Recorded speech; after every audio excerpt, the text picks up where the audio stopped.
Olá, você já foi incumbido alguma vez de uma missão importante? Alguma vez você já recebeu uma tarefa de alta responsabilidade e teve que ir, mesmo que o lugar fosse ou perigoso ou a situação fosse complicada? Pensemos sobre isso. Como podemos e qual é a nossa missão? Como podemos desenvolver essa missão que recebemos?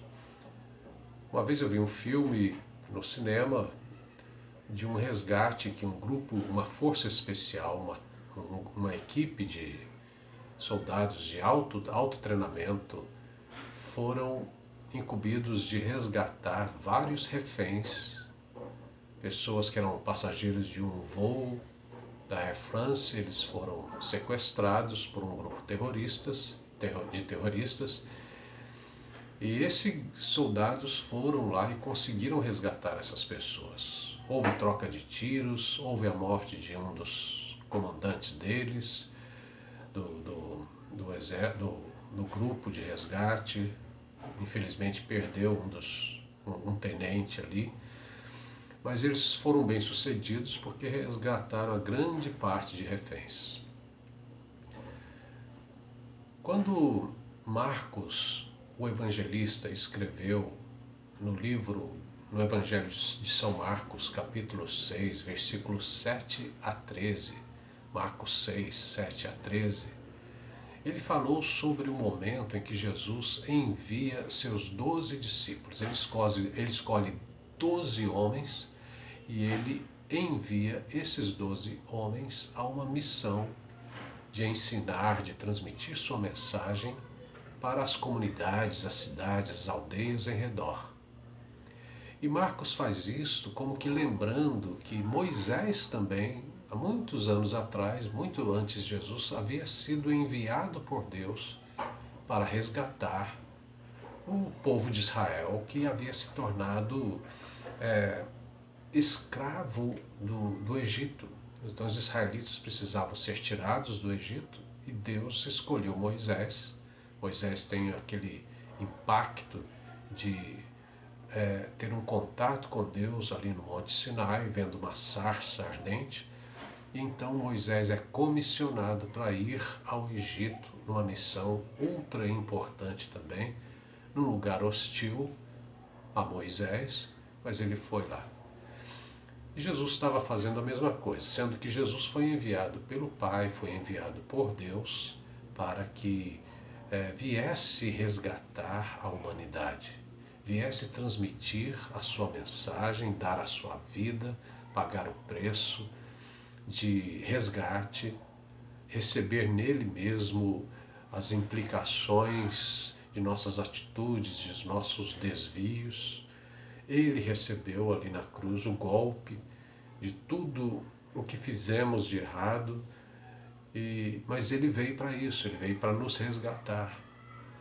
E quando ele estava em vida aqui na Terra, porque ele está vivo hoje, mas ele está na eternidade, na dimensão celeste, mas quando ele estava aqui como ser humano aqui na Terra, ele escolheu 12 pessoas e enviou essas pessoas e falou para elas que lhes estava dando autoridade para expulsarem os espíritos imundos, para curarem os enfermos e assim pregarem o Evangelho.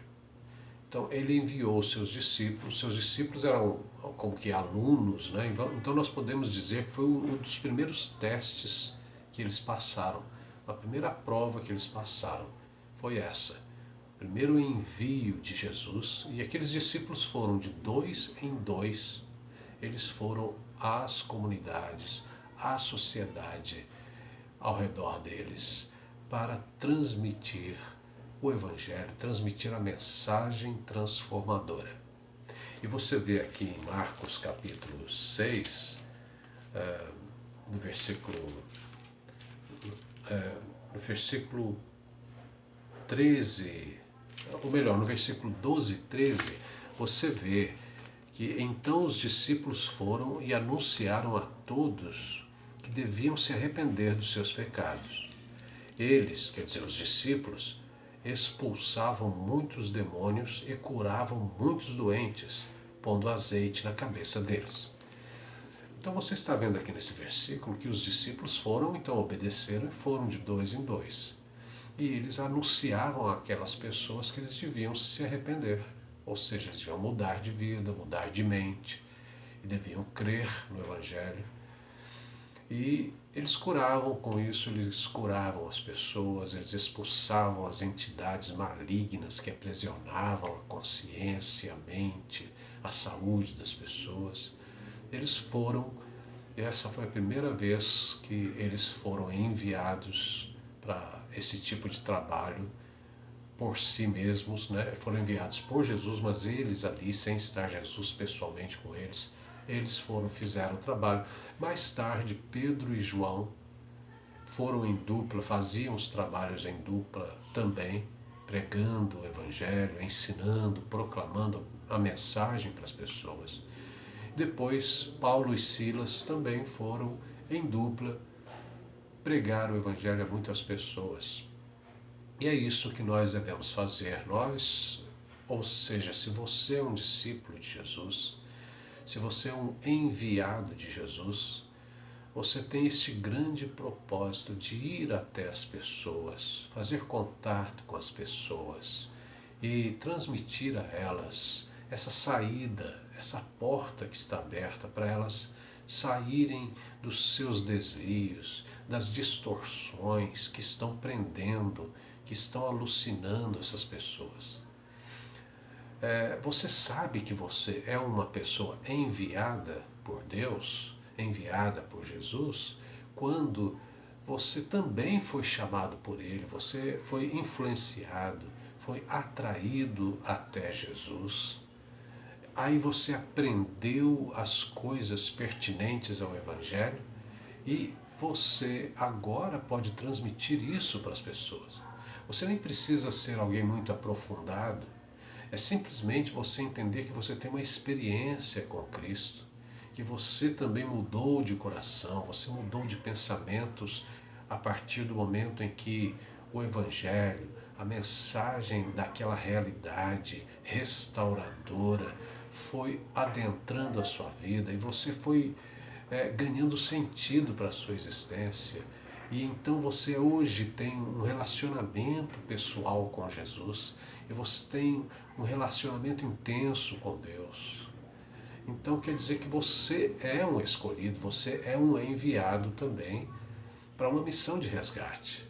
É uma grande responsabilidade. Não seja omisso, não cruze seus braços, não vá à sua igreja, não vá à sua religião simplesmente por bater um cartão de ponto religioso, ritual. Não, vá lá para aprender, vá lá para colher matéria, material, conteúdo e energia espiritual através de oração, através de reuniões de oração, através do cântico, quando você canta, quando você louva, quando você ouve a pregação, você está recebendo poder espiritual para essa missão. Você não está indo a uma igreja, e nem deveria ir a uma igreja, a um grupo que está firmado na Bíblia. Você não deve ir ali só para receber bênçãos e coisas boas para a sua vida. Saiba que você recebe coisas que te fazem bem para transmiti-las, não para ficar em você. Se você acha que vai ali só para receber, para viver bem, isso é um pensamento errado, isso não é cristão. Você recebe coisas de Deus justamente para doar, para transmitir. O que você recebe de graça, você vai transmitir de graça e com graça para as pessoas. Porque as pessoas precisam saber como elas podem mudar. Isso elas precisam aprender sobre o arrependimento, elas precisam aprender que os desvios, ou seja, os pecados, eles são destrutivos, eles levam a humanidade a uma autodestruição. Você está vendo aí a humanidade se debatendo, as nações se debatendo, os políticos se debatendo, porque ao invés de se arrependerem do mal que fazem, ao invés de se arrependerem do seu egocentrismo, ao invés de abrirem mão de seus orgulhos, destrutivos, de suas vaidades enganadoras, eles ficam brigando e brigando e brigando, querendo dominar as pessoas. Eles acabam sendo agentes de seres malignos, porque eles ficam dominando a população dentro de uma ignorância. Qual que é a função dos discípulos de Jesus nesse contexto todo? Esse contexto de enganação, de dominação toda aí. É serem humildes e serem transmissores da mensagem do reino. Os discípulos de Jesus são enviados para ir às pessoas que estão presas. E à medida que você vai transmitindo o Evangelho para essas pessoas, à medida que você vai contando o seu testemunho para as pessoas, você verá pessoas sendo libertadas, as algemas espirituais das almas das pessoas ao seu redor vão abrindo, vão se quebrando, à medida que elas vão ouvindo o nome de Jesus ou vão percebendo a pessoa do Espírito Santo agindo na sua vida de oração para com elas. As cordas vão se arrebentando, vão se afrouxando e elas vão sair daquele redil. Elas vão sair daquelas ideologias, elas vão sair do domínio daquelas filosofias enganadoras, até mesmo de bandeiras políticas enganosas. Elas vão sair disso à medida que elas encontrarem a palavra de Deus. E você é um canal para isso. Você é um membro das forças especiais do Deus de Israel para resgatar os reféns. Não sejamos omissos.